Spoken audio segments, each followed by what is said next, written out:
writing questions, and the questions are really about plebiscites. How do plebiscites work? Should we be allowing the Republicans to proceed with this plan to hold plebiscites? Should we be challenging that as suggested? And the second thing is, in relation to the constitutional reform agenda, are there matters we should be looking at rather than spending even more time on this more than 20-year-old matter? Yeah, g'day. Yeah, I'm Brian Neville from South Australia in the Adelaide Hills. This plebiscite thing should be squashed and so on. But I wanted to speak more on the water issue after Peter's spoken. There was another thing that I've experienced, and that was a few weeks ago now. I was talking to a lad. Well, when I say lad, I would say he's in his late 20s, and he was telling me how his father was approached by an NRM officer. $10,000 was put on the table, and said, if you fill in a dam, it's yours. So I was hoping Nick Minchin might be still in here somewhere, being an ex-South Australian senator from the Liberal Party, but I notice he's not here now. But I think that for the Liberal Party to be condoning this is an absolute disgrace, and we've got to get the word out. Peter's been spreading the word now for the last 10 years or more since I've known him, and I've tried to help where I can, but it's just a disgrace, and it's going on all over the state. Thank you. And if the question of water were to be re-examined, I would have thought that the best place to re-examine it would be a constitutional convention. If you could wait a moment, Warwick, I'd like to ask a question of Alistair.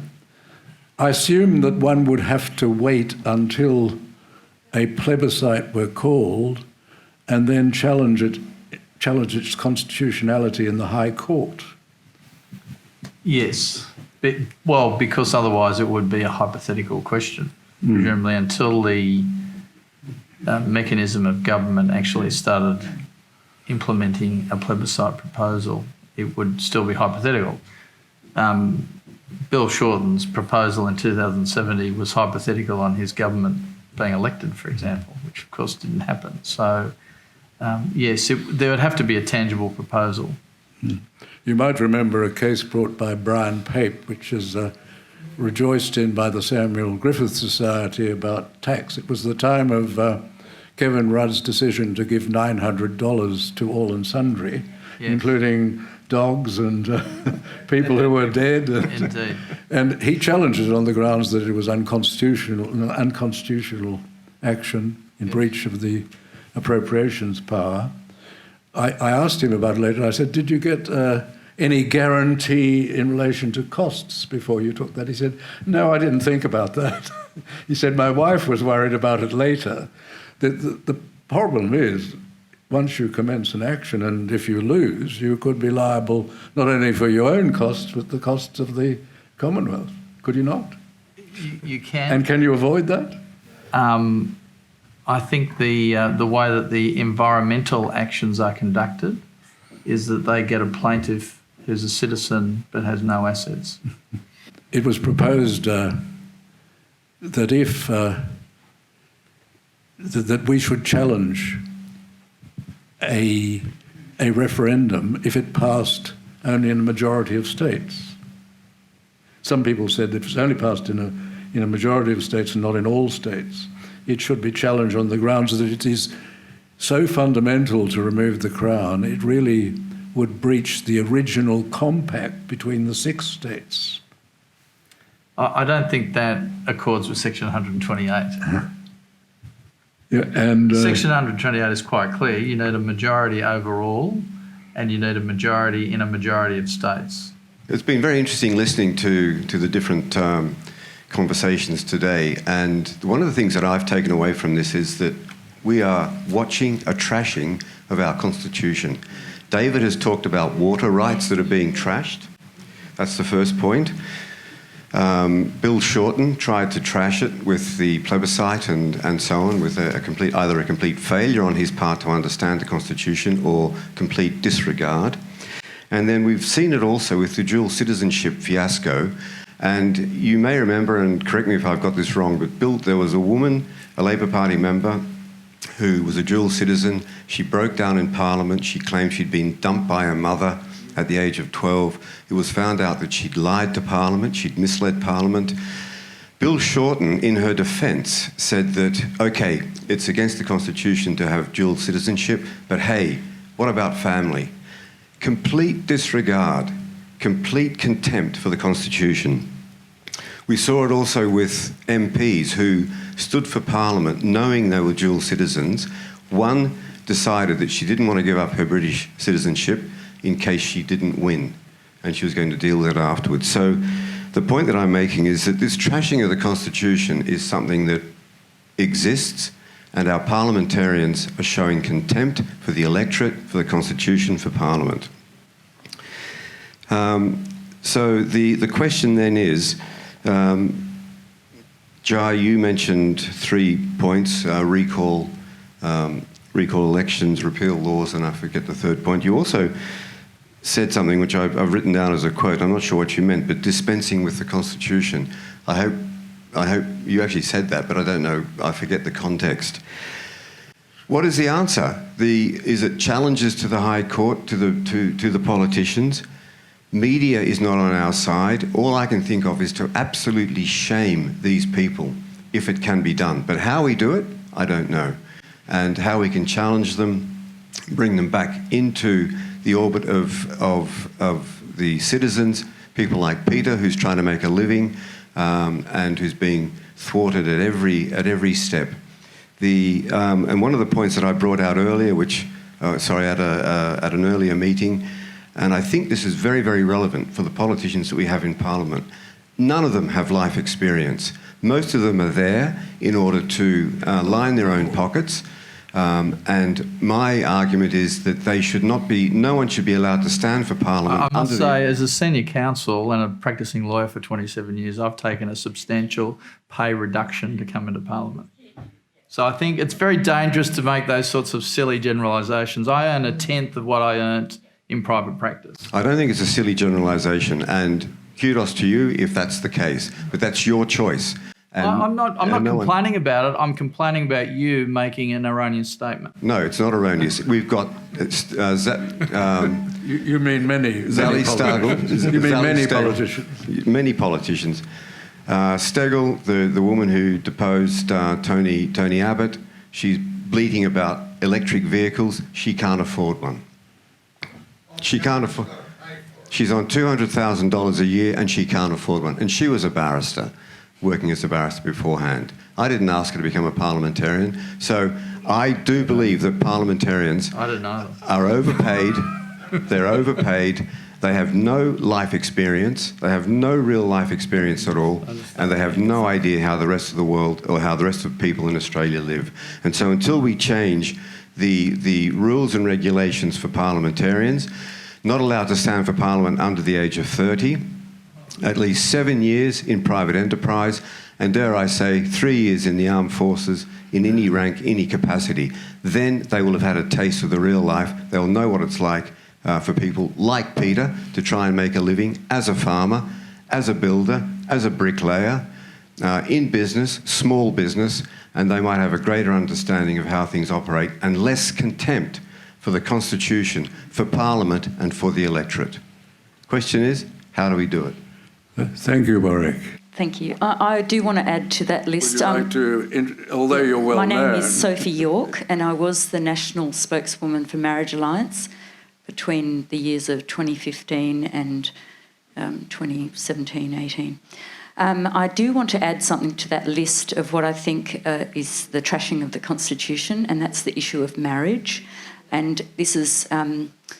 I accept the results of that postal survey, but what I do want to draw everyone's attention to is that I feel that it avoided the processes that Alistair outlined today, that things like that, There is a power given to the Commonwealth Parliament under the Constitution to legislate in respect of marriage. And what we saw was a Swiftie pulled on the Australian public. So it was done in a couple of steps with the assistance of the judiciary. So in ACT and Commonwealth and ACT, Chief Justice French said, the word marriage, when used in the Constitution, includes same-sex marriage. So I thought, oh, that's interesting. I wouldn't have thought at that time. I mean, homosexuality was a crime and all sorts of things. Did they really contemplate that? So I went and looked at the original Quick and Garran commentary, and this was at a time in the world where there were countries that had polygamy and things like that. So, and it clearly chose, and it's in the notations by Quick and Garran, that marriage was an institution between one man and one woman for Australia, and that was in our Constitution. So the power to deal with marriage is the power to deal with marriage between a man and a woman. So if you are to effectively change a key term of the Constitution, you can't just have a judge decide that there's a new meaning for that word. It must go to section 128, and it must go with full information to the public. And I've just cottoned on today, it actually has to have the full version of the stated change to the law attached. Now, what we had in the postal survey was, should the law be changed to allow same-sex couples to marry? They never attached the proposed law, which stripped man and woman out of the definition of marriage for all marriages in Australia, and it's now just any two people. It doesn't even mention man and woman.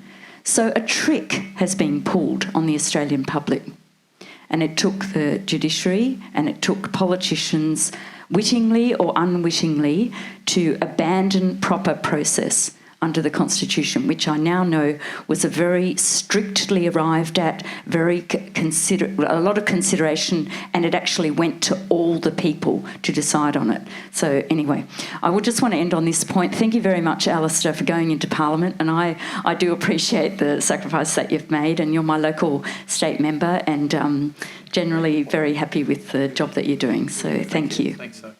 In terms of the plebiscite on same-sex marriage, it's the judicial definition of marriage, which meant that Section 128 did not need to be complied with. That was unanimous, wasn't it? Yeah. If the High Court had said marriage under the Constitution has the meaning that it had, let's say, in 1900 when the Constitution was formed, then that would have required a constitutional amendment. Of course, there is quite, as you know, a well-developed jurisprudence rejecting the notion that every term in the Constitution has its meaning in 1900 when the Constitution was formed. And there have been many decisions in many different areas unrelated to contentious social policy, like telecommunications and the like, which interprets particular words of the Constitution to have a modern contextual meaning. Otherwise, we would be locked into this 1900. The telecommunications power would only relate to the telegraph, for example, not to television and the like. So nothing unusual was done in taking that methodological approach to the idea of marriage. So we saw obviously that the plebiscite was conducted through a postal vote. I guess it would just be a danger as well that we need to keep on our radar of how any future referendum will be conducted and funded for any issue really, but for directly related with the monarchy republic issue. So I guess the danger would be that particularly if it was not compulsory for people to vote, if it was conducted through a postal manner, and particularly if there was not equal funding given to both sides as there was previously. There's one, before we come to the next one, there's one matter that they did change in the referendum machinery, which I'm pretty sure this change was made. I called it the garbage tin amendment. It was to provide that the yes-no booklet go to every household and not every voter. And if it goes to a household where there are a number of people together, it says to the householder, I think the chances of it going into the garbage tin rather than being read are increased. Whereas if it goes to the voter, there's a greater chance of people reading them. I think, I'm not paranoid, but I do think that this was done deliberately. And it was agreed to, good heavens, by I think the Liberal government. Yes. All right. Hi, everybody. My name is Stephen Logan. I'm originally from Western Australia. I would like to just say or address you on a couple of the points that are quite strong to me. First of all is we discussed today a lot of and we've heard from a lot of people about the issue of head of state versus monarch. And I'm not Australian educated. I was educated in Europe and other countries. However, I've got children who were educated in Australia. And I've got to say that our system of education is filing our children and filing the futures of Australia by not addressing that volatile issue. Who is who is head of state?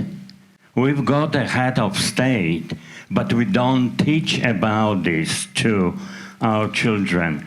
We've got a monarch, but we don't teach about this to our children.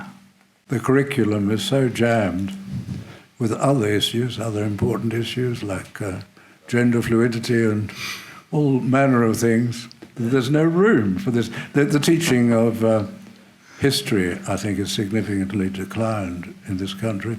We need a considerable change because the consequence is that the standards are falling. The standards compared internationally. This is the dreadful thing. The standards in science and maths are falling.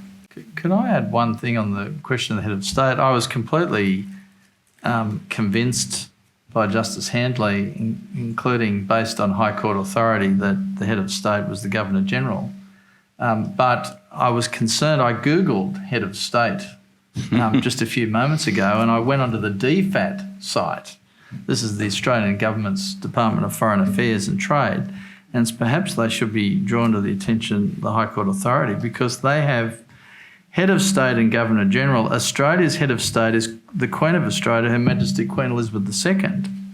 Under the Australian Constitution, the executive power is exercised by the Governor-General as the Queen's representative, which I think is the provision that Justice Handley referred to, but they don't seem to accept the High Court authority saying that the head of state is the Governor-General. Yes. On the Bruce Myrish, on the subject of water, I'm with a small group who have put together with engineers a plan to bring water down from the Burdekin Falls Dam, pump it over the divide, coming down to Albury via 21 major rivers, which will be supplied by this canal. There is about an 8% evaporation rate. The scheme costs $16 billion. Nuclear option, 1.5 billion, compared with solar power generation of 4 billion. And it's been put in front of Morrison. It has been, John Barilaro has accepted it as a policy thing. But apart from that, there's been no interest. Alan Jones, when I saw him personally, said, I haven't got time to read 30 pages. They'll talk about drought, suiciding farmers and everything else, but there is no damned action. Farmers are going broke, they're suiciding. Water is gold in this country, and something's got to happen with politicians to address this problem. It is severe, and they are only paying or most are only paying lip service to it. Thank you.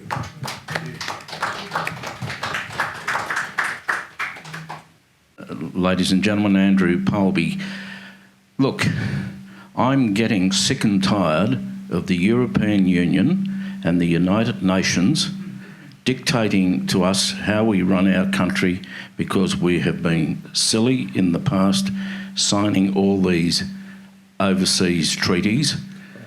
How can we walk out of these overseas treaties so Australia can govern itself and not be beholden to these socialist European Union